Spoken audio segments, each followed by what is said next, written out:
Hello everyone शांति पाठशाला को मु आपण मानंकु स्वागत जनाउछि। आजिकार एक नूतन वीडियो रे आमे आलोचना करिबा प्राकृतिक विपर्यय और तार मुकाबिला विषय रे एक सुंदर विषय वस्तु। वीडियोटी को आरंभ करिबा पूर्वरु चैनल को सब्सक्राइब करिनियंतु एवं पाखरे थिबा बेल आइकन को प्रेस करि दियंतु। चलंतु वीडियोटी को आरंभ करिबा। प्राकृतिक सुषमा सुशोभित ओडिशा प्रति वर्ष हतश्री होई पड़े विभिन्न प्राकृतिक विपर्यय रे।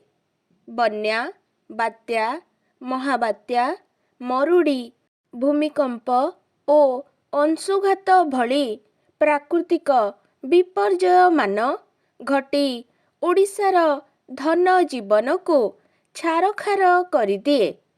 प्रकृतिर तांडव लीला रे मनुष्य, पशुपक्षी, कृषि, घरद्वार, वृक्षलता, जीवजंतु सबु क्षणिकरे निश्चिन्न होई जाती। ओडिशा रे घेरी रहिछि अनेक नद नदी। पूर्वे एई नद नदी माने वाणिज्य कारोबार पाई सहायक थिले। मात्र बन्या प्रकोपरे नदी मुहाण गुड़िक अगभीर हेबा फलरे समुद्र भितरकू निष्कासित होई न पारी एहा कूल उल्लंघन करी भूपृष्ठरे प्रभुत क्षति साधन करुछंती।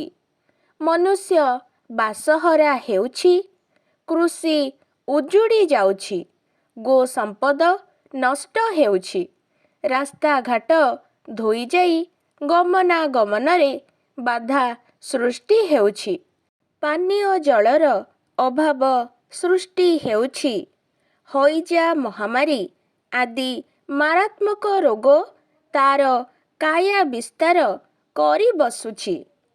बात्या आउ एक प्रकार प्राकृतिक विपत्ति। समुद्र रे लघुचाप सृष्टि होई वायु प्रबल बेगरे प्रवाहित होई घूर्णी बात्यार रूप निए। एहार प्रकोपरे घर द्वार, गछ लता, पशुपक्षी, मनुष्य, सहर, ग्राम आदि ध्वंस स्तूपरे परिणत हुए। बेले बेले एही बात्या महाबात्यारे परिणत होई अनेक धन जीवन नष्ट करिदिए।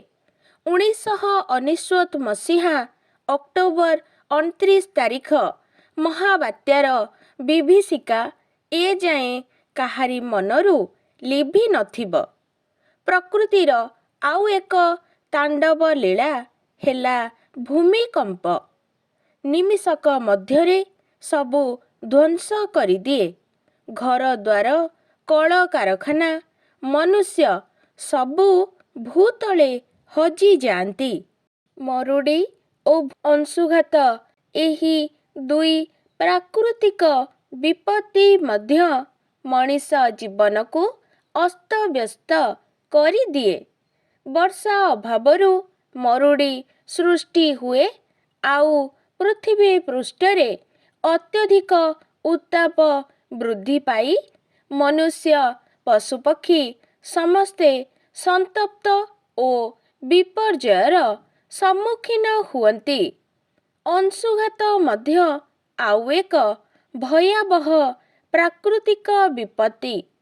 परिवेश नष्ट हेबा, वायुमंडल रे ओजोनर स्तर कमिजिबा, सूर्य रश्मिरू निसृत अल्ट्राभायोलेट बा अति बैगणी रश्मि सीधा सड़क पृथ्वी पृष्ठ को चाली आसिबा जोगु तापमात्रा अत्यधिक होई अंशुघात सृष्टि करिथाए। एहा सबु प्राकृतिक विपत्ति। एहार प्रतिकार पाई विभिन्न व्यवस्था करा जाई पारे। ବନ୍ୟା ଦୁର୍ଗତିମାନଙ୍କୁ ସରକାରୀ ଓ ବେସରକାରୀ ସ୍ତରରେ ଅନେକ ସାହାଯ୍ୟ ଯୋଗାଇ ଦିଆଯାଏ। ଗୃହ ନିର୍ମାଣ, କୃଷି କାର୍ଯ୍ୟ ପାଇଁ ସରକାରୀ ସ୍ତରରେ ସାହାଯ୍ୟ ଓ ଋଣ ପ୍ରଦାନ କରାଯାଏ। ବାତ୍ୟାକୁ ରୋକିବା ପାଇଁ ସମୁଦ୍ର କୂଳେ କୂଳେ ହେନ୍ତାଳ ବଣ ଓ ଝାଉଁ ଜଙ୍ଗଲ ସୃଷ୍ଟି କରାଯାଇପାରେ, କାରଣ ଏହା ବାତ୍ୟାର ପ୍ରକୋପକୁ ରୋକି ଦେଇପାରେ। ବିଭିନ୍ନ ଉଚ୍ଚ ସ୍ଥାନରେ ଉଚ୍ଚ ଶକ୍ତି ସମ୍ପନ୍ନ ରାଡାର ବସାଯିବା ଦ୍ୱାରା ବାତ୍ୟା ସମ୍ପର୍କିତ ପୂର୍ବ ସୂଚନା ମିଳିପାରେ। ମରୁଡ଼ି ପ୍ରତିକାର ପାଇଁ ଜଳସେଚନ ପ୍ରକଳ୍ପଗୁଡ଼ିକର ସମ୍ପ୍ରସାରଣ ଓ ଉଠା ଜଳସେଚନର ବ୍ୟବସ୍ଥା ଖୁବ୍ ଶୀଘ୍ର କରାଯିବା ଦରକାର। ଅଧିକ ଖାଦ୍ୟ ଭଣ୍ଡାର ମାନ ନିର୍ମାଣ କରାଯାଇ ଖାଦ୍ୟଶସ୍ୟ ସଂରକ୍ଷଣର ବ୍ୟବସ୍ଥା କଲେ ମରୁଡ଼ି ପ୍ରତିକାର ଶୀଘ୍ର କରାଯାଇପାରିବ। ପ୍ରକୃତିର ଶାନ୍ତ କାନ୍ତ କୋମଳ କୋଳରେ ଜନ୍ମ ହୋଇ ଆମେ ତା'ର ବୃକ୍ଷଲତା, ନଦୀ, ଝରଣା, ଶାନ୍ତ ଶୀତଳ ସମୀର ଆଉ କଳକୁଜନ ଭରା ମଞ୍ଜୁଳ ପରିବେଶରେ ନିଜକୁ କେତେ ନିରାପଦ ମଣୁ। ତଥାପି ବେଳେବେଳେ ନିଜ ସ୍ୱାର୍ଥ ପାଇଁ ତା'ର ଏ ଅକଳନା ଦାନକୁ ଆମେ ଭୁଲିଯାଇ ତା' ଉପରେ ଅତ୍ୟାଚାର କରୁ। ତାରି ପରିବେଶକୁ ଧ୍ୱଂସ କରି ସୁଖର ଇମାରତ ଗଢ଼ୁ। ମାତ୍ର ପ୍ରକୃତି ଯେତେବେଳେ ଅଶାନ୍ତ ହୁଏ, ମଣିଷର ସବୁ ଗର୍ବ, ଦମ୍ଭ ଓ ସୁଖର ସୌଧକୁ ଉଜାଡ଼ି ଦିଏ। ତେଣୁ ପ୍ରକୃତିର ସୁରକ୍ଷା କଲେ ସେ ଆମକୁ ରକ୍ଷା କରିପାରିବ। ଆଜିକାର ଭିଡ଼ିଓଟି ଆପଣଙ୍କୁ କିପରି ଲାଗିଛି କମେଣ୍ଟ ମାଧ୍ୟମରେ ନିଶ୍ଚୟ ଜଣାଇବେ ଏବଂ ଲାଇକ୍, ସେୟାର, ସବସ୍କ୍ରାଇବ୍ କରିବାକୁ ଜମାରୁ ଭୁଲିବେନି। ଧନ୍ୟବାଦ।